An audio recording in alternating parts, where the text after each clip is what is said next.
Hi, and welcome back to my channel. In this video, you have my next recent reads vlog.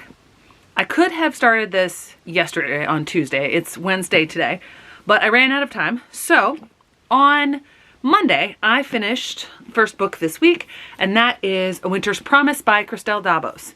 This is the book that I chose for this month for series to start in 2023. This book starts a 4-book, a quartet fantasy series. It is translated from the French. And in this world, what you have is what I think was supposed to be Earth. Some sort of cataclysm happened that split the Earth into these pieces that you see here, and they call them arcs. And the main character, Ophelia, is like her culture, like I guess they're married off, they find arrangements or whatever. But each of these arcs has some sort of magical power that is invested in the people who live on that arc. And each of these arcs has, I guess what you call like a patron saint almost, but they are like the ancestor, but that person being is still alive.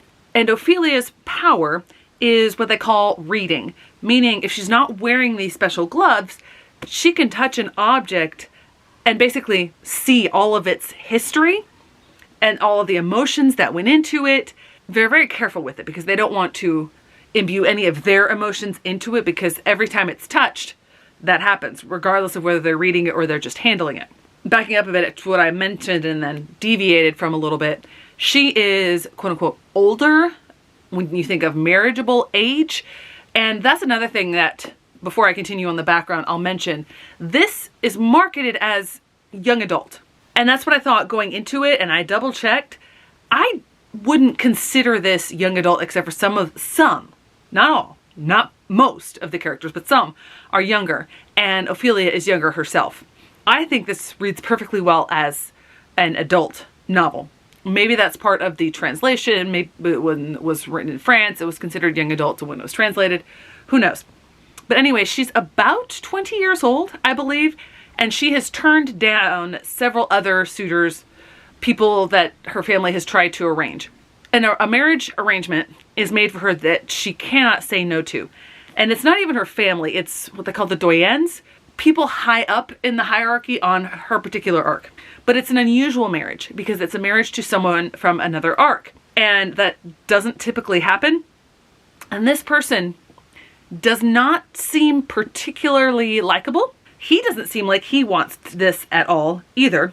And very quickly, she has to go with her widowed aunt, childless widowed aunt, as a chaperone for the length of the engagement, which is normally supposed to be spent in her family, whatever, that whole thing. But something happened, he had to go back. Immediately, this plunges into a very complicated web of politics because the families have splintered on this other arc and they do not like each other. There's all sorts of assassinations. You never know where you're going to stand. And no one is really very clear with Ophelia and what she stands, where she stands, what she should do. And there's obviously different powers over there. The power of the clan that she's supposed to marry into, the dragon clan, I believe it's like mental, like they can inflict mental torture, but it's not torture on the mind. It's making them feel certain physical effects, but they're doing it with their mind. Like a character could be slapped, but the person inflicting the slap is not using their hand, they're using their mind. Another one, they can actually like read all thoughts and they're connected in a web. So if one person from that clan observes something, everybody knows it. That would seem overwhelming to me.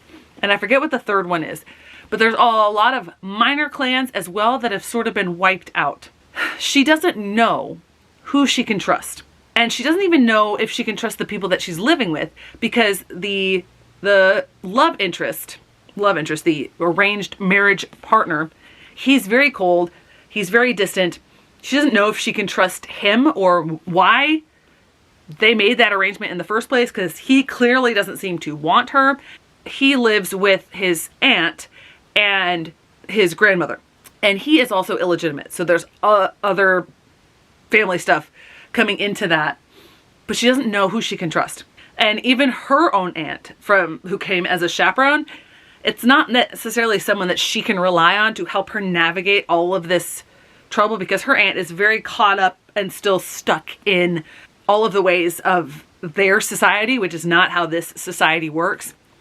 This plot moves. I mean, this is a thick book, but it moves from thing to thing to thing, and it just, things are constantly changing. She never knows, like, it's a constant game of where can she step and still be safe-ish? What can she say? Who can she talk to? It's so complex and intriguing, and I loved it. I loved every second of this. There were so many twists and turns.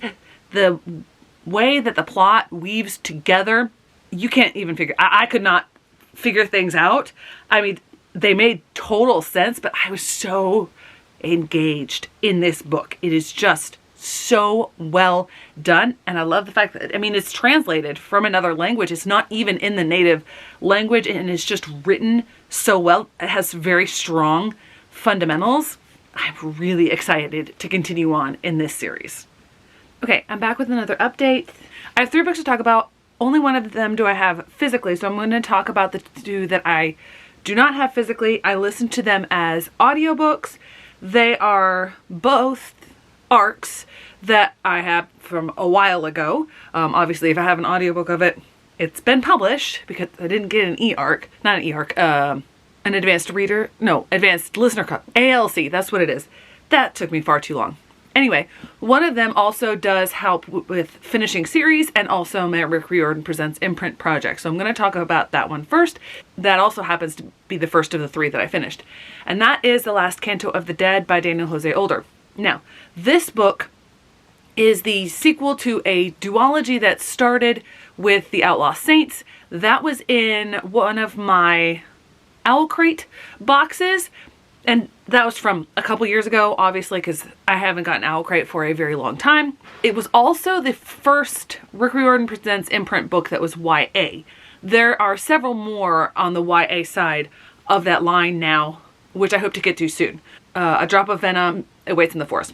So back to Last Canto of the Dead. This story, I'm not going to tell you specifically about, obviously, the sequel to the duology, the conclusion, but I'll tell you a little bit of the setup.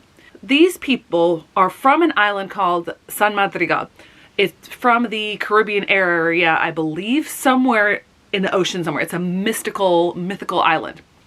And it was settled and never conquered, but it was settled by refugees from a few different sorts. There were pirates, there were Jewish people, and there were also escaped slaves, I believe.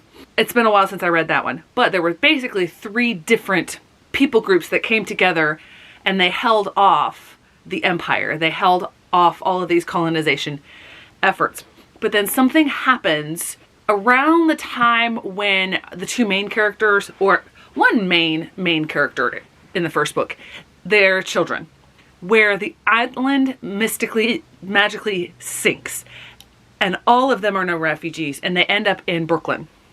And they've created this mini ethnic enclave of all, I forget what they call themselves, but all the people from San Madrigal. And they still run their little area like they're from San Madrigal.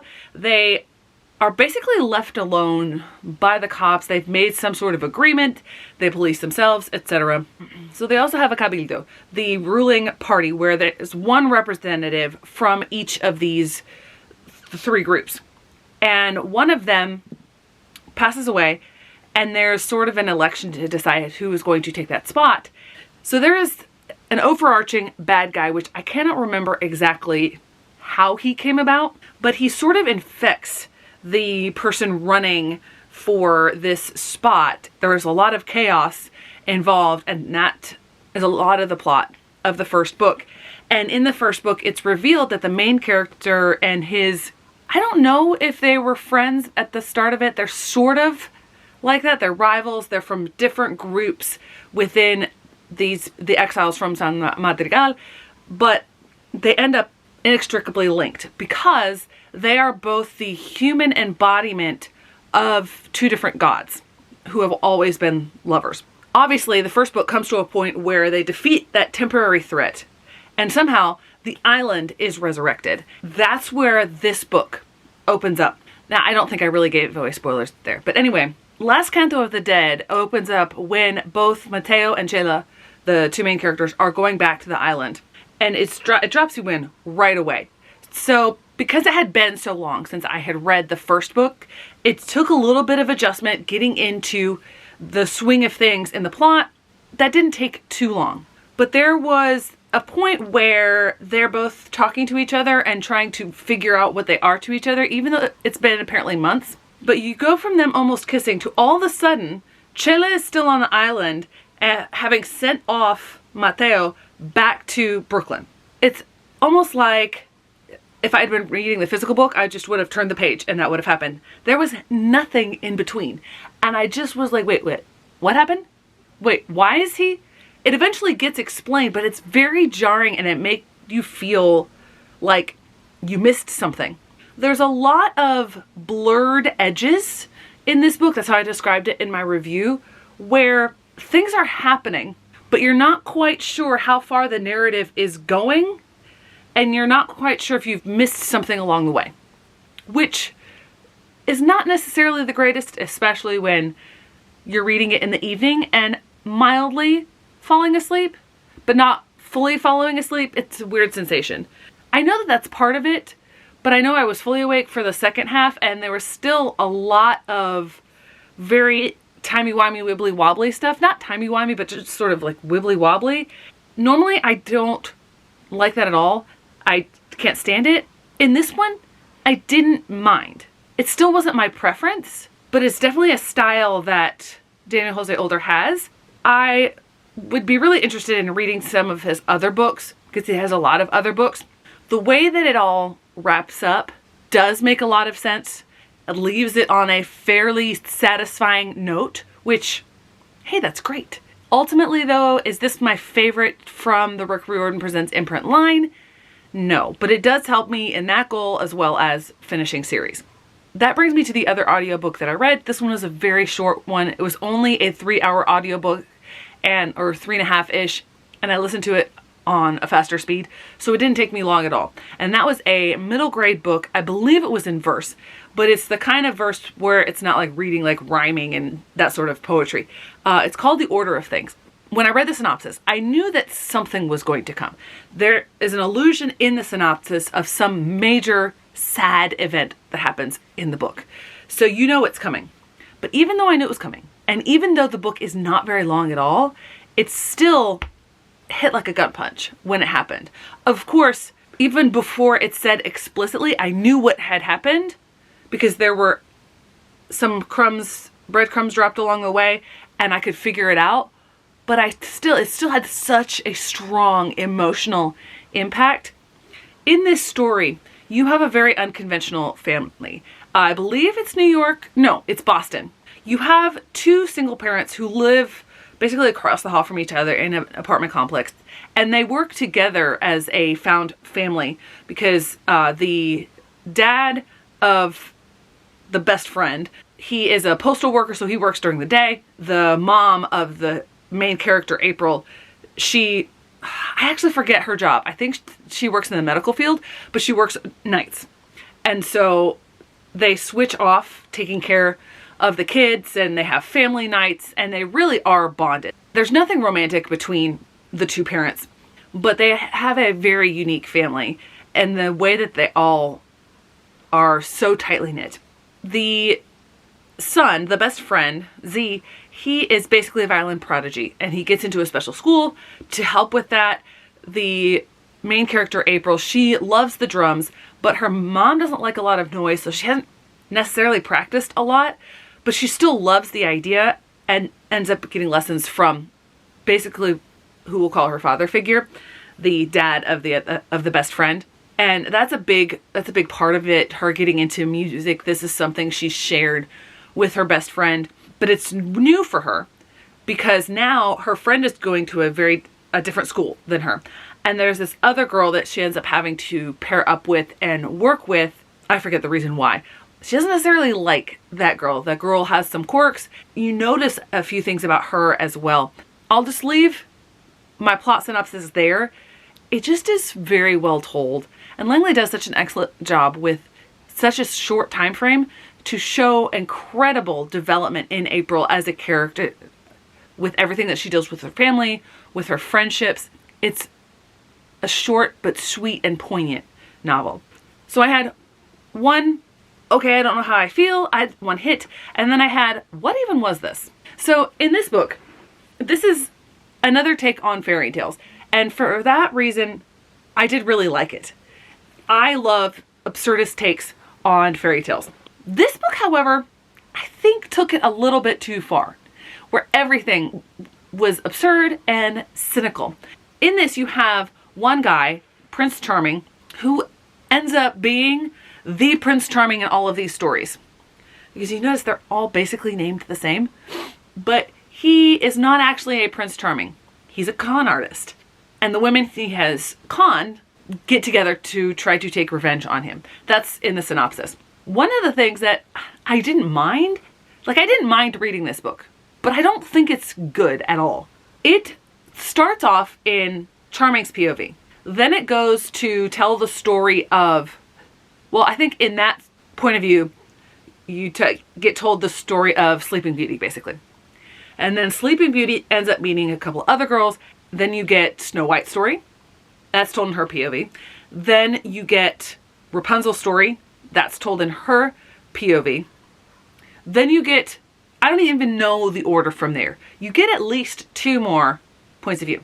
Was that really necessary? I don't think so. Could basically all of this have been predicted? Was there a lot of cons and explaining the caper after the fact? Yes, I didn't mind reading this. There's really not much of substance to this book. So I don't know what I'll end up rating it, because it wasn't, in my experience, wasn't bad. As a book, probably about 2.5 stars, which is a little disappointing, but maybe to be expected with this kind of book. And it does go along the lines of what most of the other reviews on Storygraph and Goodreads say about it. I probably will have at least 2 more books to talk about before the end of this week, simply because I guess I'm in my reading arcs phase of the month on my TBR, and a lot of the ones that I have are middle grade and they are shorter. Although I did start reading Her Radiant Curse by Elizabeth Lim. I think I will actually finish that tomorrow. And then I have one other book on my quote-unquote required reading list, Black AF History. I would have started it a lot earlier. I've been wanting to read it, but I had to wait until a new month with Everand because they are unlimited. I want to start reading that tomorrow, hopefully, probably sometime during my long run. That one will take a little bit longer, but my physical reads, because it's the weekend and I have Monday off, that won't be this vlog, that'll be the next vlog. But I'll hopefully get through several, because most of the arcs that I have are like middle grade and shorter works. The one that I'm going to read next is actually a graphic novel, so it won't take me long at all. So I probably will have minimum 2 more books to talk about before I wrap up this vlog. Okay, I am back with my last update of this vlog. I have 4 books to talk about. I mentioned in the last clip that I would probably have a lot of books to talk about, and I do. 2 of them I do not have physical copies of, and 2 of them I do. Speaking of not having physical copies, I literally have 3 physical copies of the books that I read this week. I read 7 books this week. 7? Yes. 3 plus 4 is 7. Anyway, most of them were ARC copies. One of them was not. You saw it in a previous clip, Charming, but that was overdue. It was a 14-week loan. I had to get it back. I didn't want to spend any more money on overdue fees, so I don't have that one anymore. Setting that aside, let's get to the books that I read since the last update, and I'm going to start with the 2 that I do not have physically. One I read on Friday, and it was a quick read, and the other one I read today. So the one that I read on Friday, I did not realize before I opened it that it was a graphic novel, and it was a middle grade graphic novel, so it definitely read incredibly quickly. This graphic novel, the setup is you have this character, Mia, who lives in California with her mom and stepdad. Mom is Jewish, stepdad is Jewish, dad, her bio dad, is Muskogee and lives in Oklahoma. Apparently, before the start of the story, Mom and dad had a very bad, very traumatic breakup. She doesn't remember a lot of it because she was so young. For that reason, she really hasn't seen her dad or talked to her dad. Her mom has a lot of trauma associated with her dad and hasn't really necessarily isolated, but hasn't gone out of her way to let her see her dad and find out more information about her Muskogee heritage. Instead, like, Mia is very firmly ensconced in, I think it's a private school. I think it's a Jewish private school. And I don't know, I don't remember whether she has just had her bat mitzvah or is about to or is studying for it. I think it's that she's studying for it. But she and her friend, who is adopted, they both kind of stick out at this school because everybody else is very white. And that's something that's brought up in this book. The fact that there are Jewish people from all over the world and that there's not just one way of looking at Jewish. But one of the things, the big thing really that Mia is dealing with throughout this graphic novel is the trying to balance between her Jewish heritage, because she finds a lot of comfort in learning about all of these different rituals and traditions and things that she's always had in her life.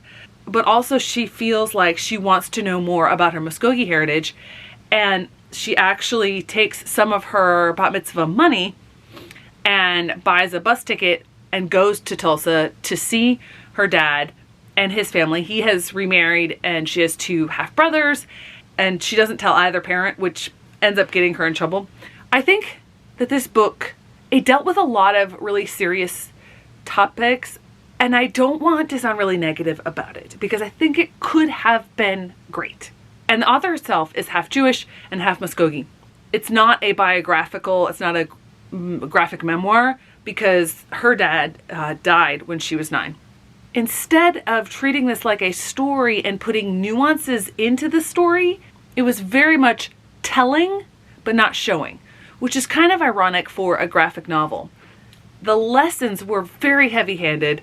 The characters were caricatures of these different types of people. It just never ended up coming together in a cohesive, coherent way, which was disappointing because I really think that something like this needs to be studied and talked about more. Then we come to the other book that I read, the one that I read today that I don't have physically, and that is Deep Haven. This book, I'm going to say from the outset, I have discovered that gothic horror, gothic mystery, it's not my genre. Those are not the tropes or the aesthetics that really do it for me. But I will say that the author does a phenomenal job of evoking this gothic atmosphere. They nail the setting. They fully immerse the character Nev in this mysterious boarding school that they get the opportunity to attend on scholarship. And there's this haunting sort of mystery. There was a death that no one talks about of a student, and this whole wing of the school is blocked off, like you're not supposed to go in there at all. And yet one of the prefects somehow has a key to this area and puts all the first years in there for initiation. The atmosphere is phenomenal. I haven't done compile for this yet, but I think I'm going to give it a 10. The story itself, and I think it's not because of the writing. I think Aldrich did an incredible job in this book. I wanted more from it, or I should say I wanted different things from it than Aldrich ended up giving. So you have the scenario that I briefly mentioned.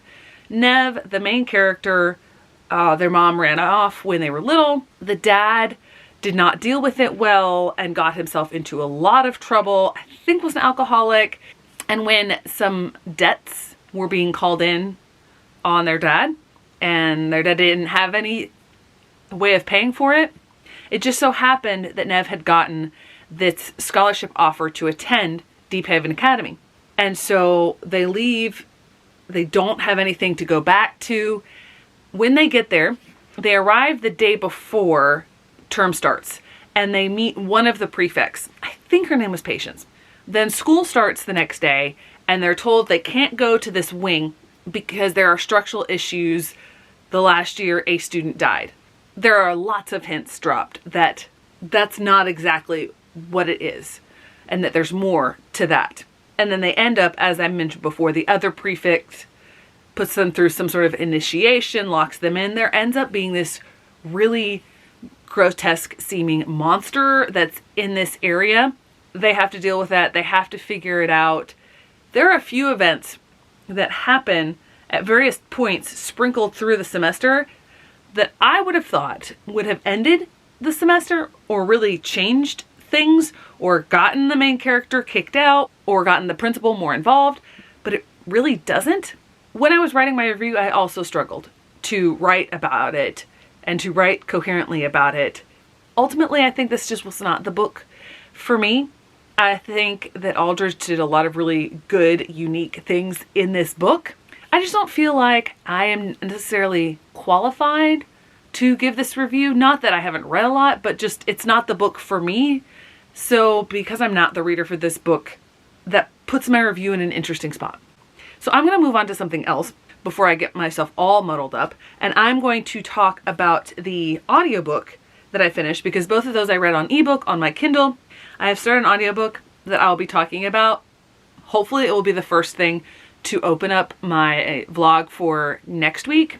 I say vlog, it's a recent reads wrap up, but anyway, I'm so excited about it, and I realized that it actually counts for my Goodreads Choice Awards as well, but it's also one of my 24 and 24, and that's Black AF History. I'm loving this book so much. Literally, so I was listening to it on my run today. I'm not going to try to remember the quote and try to say it because I think I would butcher it, but the author, and it's narrated by the author as well, he reads off a line and it literally made me laugh out loud on my run. It was so good. It's so snarky and to the point, and I just absolutely love the take that Harriet is making on history. Well done. I might have I'm pretty sure I'm going to give this 5 stars. It might give A Problem from Hell a run for its money as far as top nonfiction book, but I'll talk more about that when I finish it. The audiobook that I finished before that is Her Radiant Curse by Elizabeth Lim. This also helped me with my arc goal because I had an arc of this. So this book is the prequel to the Six Crimson Cranes series, duology I should say. Unlike The Dragon's Promise, which I also got an ebook of, I did not read this before it was published. Obviously, I have this physical version. I think it was published in July of last year. So prequels are hit or miss for me. I think they're hit or miss for a lot of people, because with a prequel, especially if it involves characters who appear in the later series, sometimes it doesn't have that suspension of disbelief about wanting to know the outcomes for the characters because you've already seen them in the later series.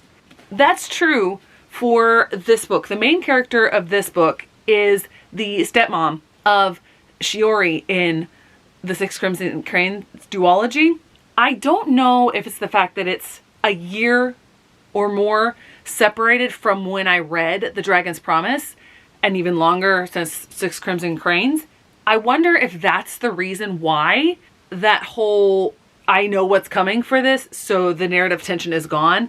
I wonder if that's why that didn't affect me on this one. There were some things that I knew. There were Easter eggs dropped in here for if you've read that other series, but I really think that this book, Her Radiant Curse, could really stand on its own. I think you could pick this up and read it and not need to have read Six Crimson Cranes and The Dragon's Promise. I think it makes it a better and more enjoyable reading experience. The main character in here, Chani, is dealing with the results of a curse that gets placed upon her after the death of her mother in childbirth with her sister. And there's a whole lot of stuff that ends up following through because of this curse placed on her, and it trickles into the Six Crimson Cranes duology. I'm just going to leave the setup there. But for a character that you pretty much hate in Six Crimson Cranes, she is a character that you really understand and grow to empathize with her and her struggles throughout this book. and the relationships that are built between her and her best friend, a snake, yes, and her sister, and the relationship that she has with her long dead mother, because she was only about like 3 or 4 when her mother died. It's just so well done. I continue to adore Elizabeth Lim's writing. Her earlier duology, Spin the Dawn, did not work for me as well as the 6 Crimson Crayons duology, and this one did. But I'm pretty sure this is going to get a 4.5 stars. I don't think it quite made 5 stars, but this is definitely a win. Now, a book that I didn't necessarily have on my TBR for the month, but put it on because it ended up being one of the prompts for the Pokeathon gym this month. Pokeathon is a readathon that's run by Jade from JD Reads for her Patreons, and that was to read a manga. Now, I'd already read the 2 24 and 24 books that I had chosen for, or I'm in the middle of one, I should say, for this month. So I didn't want to pick up One Piece, which I have on that list. And I'm nervous about in almost the same way that I was nervous about this one. But I did have another manga, and that is Spy Family. This is obviously Spy Family Volume 1. This book and this manga series has been so hyped up pretty much everywhere I've seen on BookTube.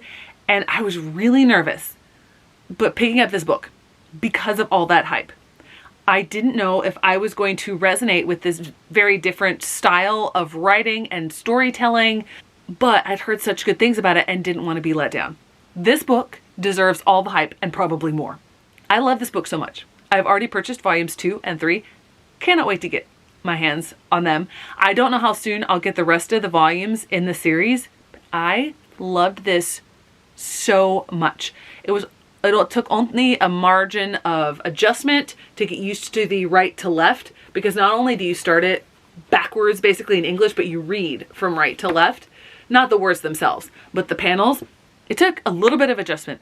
But after that, the way that Tatsuya Endo, in such a short book with not very much dialogue, gets you so heavily invested in all 3 characters is phenomenal. The premise for this story is you have a spy, codenamed Twilight, who is given a mission where he has to infiltrate this, but to do that, he has to have a daughter of his own, and then they discover that he also has to have a wife, because the school prefers to have both parents. And so he goes to an orphanage. He picks an orphan there. It turns out that that orphan is a telepath. She doesn't tell him, but she knows that he's a spy and all of these other things. And then when it turns out that he needs a wife, the woman that he ends up choosing is an assassin. Apparently there's a dog that comes in later on in the series. I can't wait to meet the dog. I think the dog comes in volume 4. But obviously, they've all got their own secrets. Anya is adorable. I love this child so much. I can't stop smiling when I think about this story. It's just so well done. I got to the end. I'm like, no, because you don't know whether or not she gets into the school in this book, and it's like leaving you on a cliffhanger. And I'm like, I want the next volume right now. I had such a good time reading this.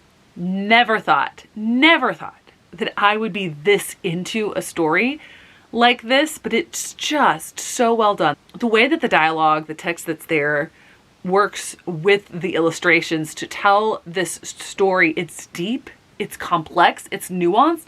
I never thought you could get something like that in a manga. I'm definitely willing to give more manga a try. That might be a dangerous road to go down because of how many volumes of different manga series there are. If I fall this head over heels with One Piece, as I did with Spy Family, my credit card is going to be in some serious pain, but we'll cross that bridge when I come to it. I'm glad I got to end the week on a high note. Thanks so much for watching. I hope to see you in the next one.